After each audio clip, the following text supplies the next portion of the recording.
خدا باپ کے زندہ و جلال کلام میں سے زندگی برا کلام، یوحنا کا پہلا عام خط، اس کا چوتھا باب 1 سے 11 آیت مبارکہ تک۔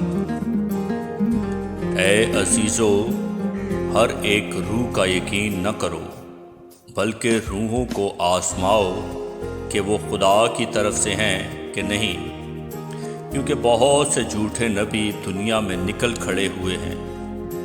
خدا کے روح کو تم اس طرح پہچان سکتے ہو کہ جو کوئی روح اقرار کرے کہ یسوع مسیح مجسم ہو کر آیا ہے وہ خدا کی طرف سے ہے، اور جو کوئی روح یسوع کا اقرار نہ کرے وہ خدا کی طرف سے نہیں۔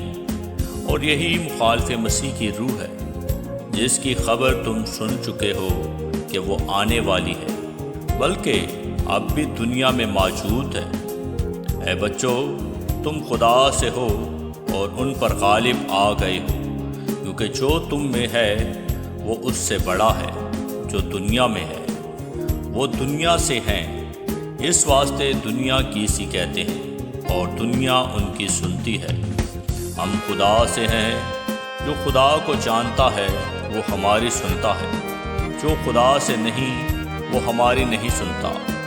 اسی سے ہم حق کی روح اور گمراہی کی روح کو پہچان لیتے ہیں۔ اے عزیزو، آؤ ہم ایک دوسرے سے محبت رکھیں، کیونکہ محبت خدا کی طرف سے ہے، اور جو کوئی محبت رکھتا ہے وہ خدا سے پیدا ہوا ہے اور خدا کو جانتا ہے۔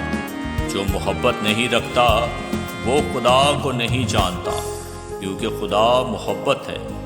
جو محبت خدا کو ہم سے ہے وہ اس سے ظاہر ہوئی کہ خدا نے اپنے اکلوتے بیٹے کو دنیا میں بھیجا ہے تاکہ ہم اس کے سبب سے زندہ رہیں۔ محبت اس میں نہیں ہے کہ ہم نے خدا سے محبت کی، بلکہ اس میں ہے کہ اس نے ہم سے محبت کی اور ہمارے گناہوں کے کفارہ کے لیے اپنے بیٹے کو بھیجا۔ اے عزیزو، جب خدا نے ہم سے ایسی محبت کی تو ہم پر بھی ایک دوسرے سے محبت رکھنا فرض ہے۔ آمین۔ کلام کے پڑھے اور سنے جانے پر خدا ان کی برکت ہو، خدا ان کا شکر ہو۔ آمین۔